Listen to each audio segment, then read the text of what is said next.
মানুষ যত বড় হয় মানুষের খাওয়ার রুচিও ততই বদলাতে থাকে।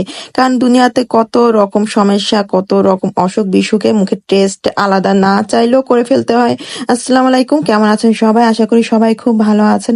আগে এইসব যখন মা রান্না করতো তো একদম মনটাই যেন খারাপ হয়ে যেত। ধুর কি সব রান্না করে, মানে এইসব হাবিজাবি কেন রান্না করবে, পুরা পুরা ভাজা ভাজা এইসবই তো মজা খেতে, খেতেই যেতাম না। কিন্তু এখন বুঝি এগুলো খাওয়ার প্রতি স্বাস্থ্যের জন্য কত ভালো। তো আমার তো মানে ভুনা জিনিসটা আমার বাসাতে খুবই কম হয় বলতেই গেলে। ভুনা যদি একটা কিছু থাকে তো তার সাথে থাকবে একটা ঝোল। আর ঝোল বললে যে শুধু আলু দিয়ে ঝোল হবে তারও উপায় নেই, তাতে একটু সবজি না থাকলে আবার হয় না। তো যেহেতু হচ্ছে ঝোলের তরকারি করব, তার সাথে চাল কুমড়োটা বেশ ফ্রেশ ছিল, মনে হচ্ছিল না ফ্রিজে বেশি দিন রাখি। কারণ হচ্ছে অনেক সময় চাল কুমড়ো বেশি দিন ফ্রিজে রেখে দিলে হয় কি বুড়া হয়ে যায়। তো বুড়া হয়ে গেলে আর কি ওর স্বাদও কমে যায়। তো এই জন্য ভাবলাম যে ফ্রেশ দিয়ে একদম মুরগি দিয়ে একটা ঝোল হয়ে যাক, দুটোই একদম সমান তালে পুষ্টি। আসলে এইসব রান্না কিন্তু বেশ ভালো লাগে না?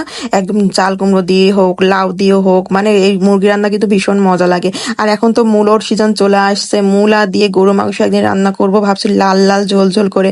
এটাও কিন্তু বেশ মজার। পাতাকপি দিয়ে গরু মাংস দুইটা রেসিপি করা বাকি আছে, অবশ্যই করে ফেলবো তাড়াতাড়ি। আর এদিকে তো আমার বাবু বেরোয় গেছে বাবার সাথে, মানে ও তো সকাল থেকে রেডি থাকে একটু জানেন। তো একটু ঘুরবে ফিরবে আর কি, তারপরে আবার বাসায় চলে যাবে। সে মানে বাবার হাত ছুটাই দিচ্ছে, ছাড়ো আমাকে ছাড়ো, আমি পারি, তুমি কি করো মানে বুঝলাম না, তুমি কেন গাড়ি চালাবা বাবা, আমি চালাতে পারি। তো বসে পড়ছে আর কি কর। মাঝে মাঝে চিন্তা করি যাদের জীবনে কোনো কিছু চার প্রতি নেশা নেই তারা কিভাবে দিন পার করে। মানে অনেকে আছে দুধ চা খেতে চায় না, তারা কিভাবে একটা দিন পার করে এটা আমার খুব জানার দরকার ছিল। আসলে আমার মাই তো গল্প করে, যখন আমরা নাকি ছোট ছিলাম তো কৌটা ভরা ভরা দুধ থাকতো, পাশের বাড়ির মানুষ এসে নাকি দুধ চা খেয়ে চলে যেত, কিন্তু আমার মা খাওয়াই বুঝতো না। আর এখন মা অনেক আফসোস করে, এখন যখন দুধ চা খাওয়ার সময় ইচ্ছা হয় তখন আবার দেখা যাচ্ছে বাচ্চাদের সব বড় হয়ে গেছে, দুধের কৌটাগুলো নাই। তো মার এই শোকটা আমার খুব মানে মনে পড়ে, দেখি আমি দুধের কৌটা একদমই ছাড়তে চাই না। কারণ হচ্ছে এক সময় তো আমারও এরকম ফিল হতে পারে যে কখন, তখন তো অনেক ছিল তখন খেতাম না, আর এখন আর নাই, এখন খেতে ইচ্ছা করে তো দরকার কি।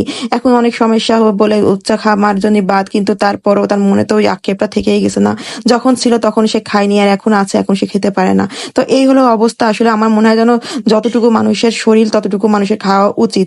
আর অনেকে আছে ডায়েট এমন ভাবে করে যে সব খাওয়া বাদ দিয়ে দেয়, বাবারে বাবা মোটা হয়ে যাচ্ছে শুকায় যাচ্ছে এই চিন্তা করে দুনিয়াদারি সব বাদ দিয়ে ফেলে। আমার মনে হয় না বাবা, খেয়ে নাও, কখন যে কোন অসুখ হয়ে যাবে, কোন খাবারে কোন ভেজাল পড়ে আছে, ফুস করে কোনটা রোগ হয়ে যাবে তার কোনো ঠিক নাই, এমনিই খাওয়া বন্ধ হয়ে যাবে। তার চাইতে ভালো যতদিন বেঁচে আছো বাস খেতে থাকো খেতে থাকো। তো এখানে এই মাছ বোনাটা, মাছটা কিনা হয়েছিল বেশ কয়দিন হয়েছিল, কিন্তু কুটা ছিল না বলে রান্না করতে পারিনি। পরে এটা কুটে ভাবলাম যে বাটা মাছ আমার খুবই ভালো লাগে, মানে আমার খুব ভুনা ভুনা বাটা মাছটা পছন্দ। কিন্তু তাই এটা আমি হালকা ঝাল দেব, শুকনো মরিচটা আর কিছুটা কাঁচা মরিচটা একটু বেশি দিব, দিয়ে হালকা মাখা মাখা করব, আর এটা দিয়ে করব মাছ রান্না। তার ফাঁকে আমার পুচু চলে আসছে, মানে সে তো নিজের ট্রিটমেন্ট নিজেই করে, মানে সে যত আয়ুর্বেদিক আছে সে খাইতে পারে। মানে হলুদ খাবে, সে তেল খাবে, রসুন খাবে, কাঁচা পেঁয়াজ খাবে। তারপরে আজকে আবার দেখলাম একটা ডিম ফাটায় সে কাঁচা ডিমের একটু খেয়ে ফেলছে। মানে আমি বুঝলাম না আমার ছেলে দিন দিন কি হচ্ছে, মানে এত চিন্তা তার ফিগার নিয়ে বা তার এখন থেকেই তার শরীর চর্চা নিয়ে তার অনেক বেশি চিন্তা। আমি তো জানি না মানে আমার ছেলে কি করে, এগুলো আমার অবাক লাগে। যাই হোক, এগুলো কিন্তু খাওয়াও ভালো, ছেলে বুদ্ধিমান আছে।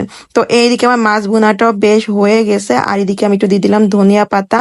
তো ধনিয়া পাতা দিয়ে আমি এবার আবার একটু ঢেকে দেবো, এটা হালকা করে একটু তেল তেল উঠবে তখন নামাই ফেলবো। আপনাদের সাথে একটা জিনিস শেয়ার করি, সেটা হচ্ছে আপনারা যারা আমার ইউটিউবটা সাবস্ক্রাইব করেননি তারা অবশ্যই ইউটিউবটা একটু দেখে আসবেন। আমার ইউটিউবে কিন্তু বেশ একটা ভিডিও খুব ভাইরাল হয়ে গেছে, আমি তো ভীষণ খুশি।